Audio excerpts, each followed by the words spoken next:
what have you learned at the Global Forum so far? Yeah, it's been a long day of incredible speakers. I think what I've learned is Tom is an absolute force of nature, of intellect and energy. His opening talk was great, and I think it was really a lot of diverse speakers covering a lot of topics, but it was great. And so as far as Indiegogo goes, you talk a lot about international expansion and being in all these different countries. What about having an actual physical presence in those countries? Is that important, or do you feel like you've already grown without having to actually be in those places? So Indiegogo launched in January 2008 with a presence in San Francisco and right away in New York as well. Our headquarters is here in San Francisco, and the amazing thing is very quickly we were actually not only funding in America, which is obvious in English and in dollars, but right away within every country of the world. And it's really quite remarkable. This is without having the currencies or the languages. And is it important to have people on the ground or having offices? It definitely could help, but we want to make sure that we're focused on product first, and as we expand, we're offering things like French, like German. We'll be coming out with Spanish soon, having the Canadian dollars, the euros and pounds, and we'll have more currencies coming out soon as well. And so, yeah, how important, because the really cool thing about Indiegogo is that it's people funding projects that are in other places. They're not necessarily there. There are things happening in one place, they're being funded by other countries, they're being funded in other places. It's really exciting.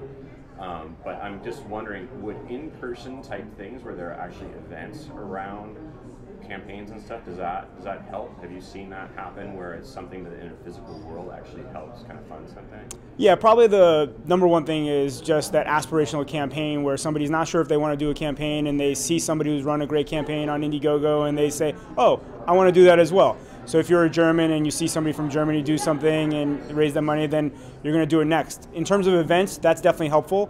Being there in person, no question that's helpful. Being face-to-face is always good, whether it's in New York City or in Australia. So we definitely try to do what's necessary to get the word out, but it's all about the campaigns. Yeah, and when it comes to campaigns, videos are really important and a really powerful thing when it comes to crowdfunding. Have you thought about going into kind of supporting people in video in some way, helping them produce them, anything like that? I know you're pretty hands-off, but is that something you would consider? Yeah, so we now have thousands of campaigns every week. Since we launched in January 2008, probably hundreds of thousands of campaigns. And we know the data that actually if you have a video as part of your campaign, you'll raise on average 114% more money than if you don't have a video. In terms of helping, our customer happiness team is always giving feedback, and we're reviewing videos, letting people know how they're doing. We don't actually make videos for the campaign owners. But it's not something you would consider doing, or you don't see that as part of your business? I mean, right now we're really focused on the funding and trying to optimize the campaigns. There's a whole cottage industry of supporting people that's around there, and sometimes people ask me who I know that can do it or who other of my coworkers know, and we'll share some of that insight. But definitely the campaign specialists and the happiness team is always reviewing the videos, reviewing the campaigns, giving you the love to give you feedback, and along the way letting you know how you can improve your campaign.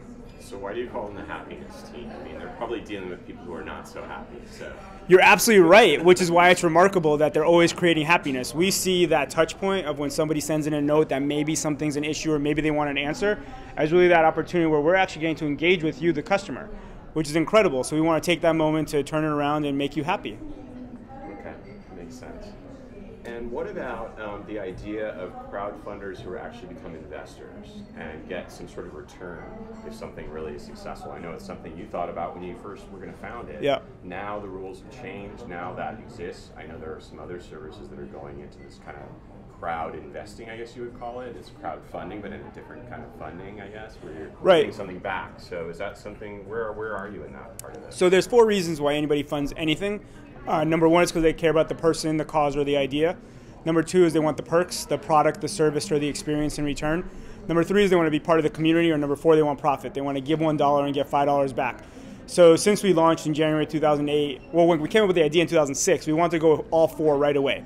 But we found out the regulatory issues, so we thought, why not, why get stopped just because we can't do number 4 right away?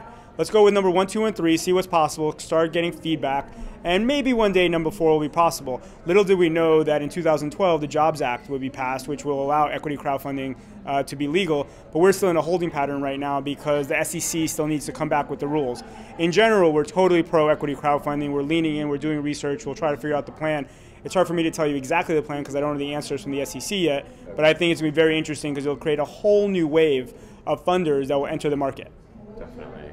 And are you familiar with Spot Us, which was kind of an early crowdfunder that started around, I think maybe a little before Indiegogo, but it was basically focused on journalism and just having journalists pitch story ideas directly to their audience. And I know I've seen some journalism stuff on Indiegogo off and on. There's been some interesting media campaigns like Gawker's Crackstarter campaign. What do you think about that idea of journalists basically, rather than pitching, like let's say you're a freelancer and you usually pitch stories to the New York Times or any of these kind of publications, if you literally went to your audience and said, I'm going to create the story for you, you're going to pay me for it, you know, when I'm not even going to deal with having a publication. I mean, what do you think about that idea? Yeah, I know David, who started Spot Us. Actually, they were after us, so no funding platform was around before Indiegogo. Okay. And it was because he actually followed up with me. I gave him feedback on how to create the platform, which was quite interesting. But I think every industry is getting disintermediated, including the journalism.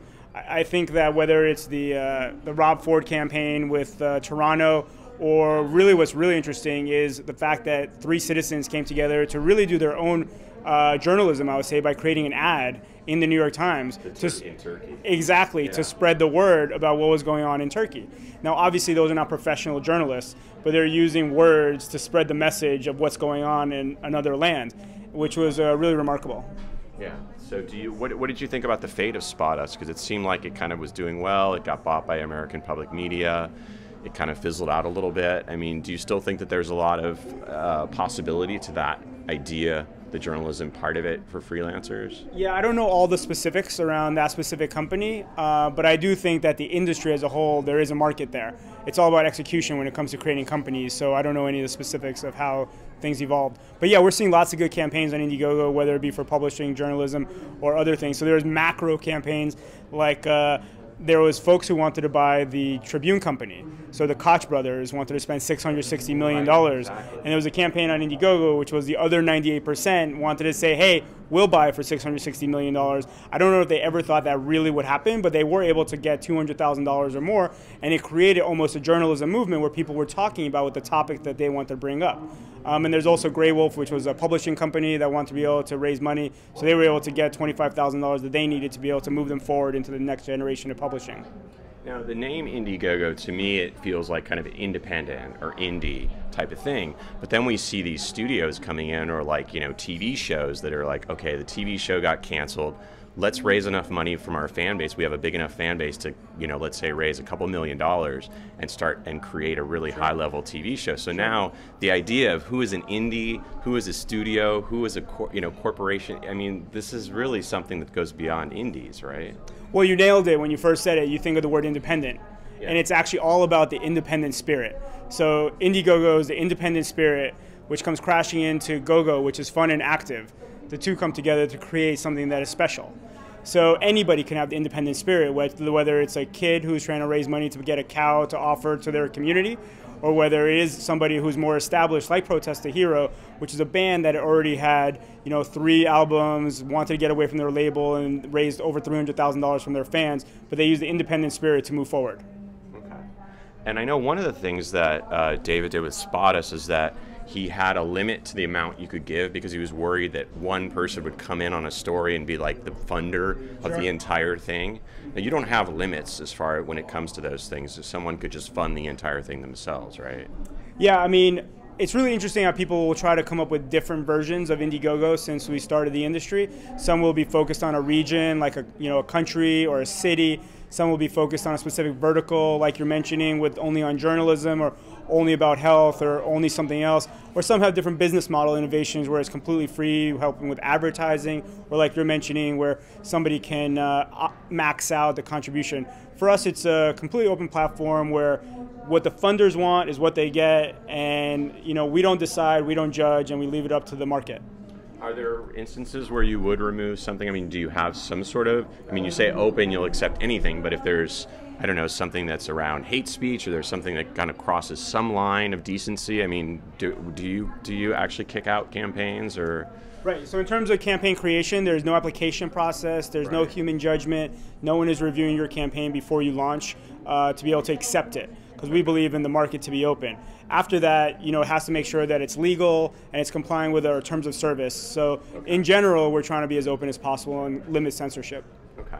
And when you talk about these other kind of competitors, they're niches and regional, all those things. Do you see them as a threat that they could kind of succeed in those areas and eat away at your kind of potential business? Quite the opposite. I think it's super early in the industry. I think it's a massive, massive market. It's actually hard to even quantify how big the market is. And I think everybody's trying to figure out how to play in it. And for us, we were there from the very early days, and we've been working on setting up all of our differentiation in terms of our open and equal opportunity, merit-based, all about getting an opportunity to get exposed, and the love, which is the 24-hour, constantly the support and the happiness. So I think it's great to see all these different people and companies trying to participate.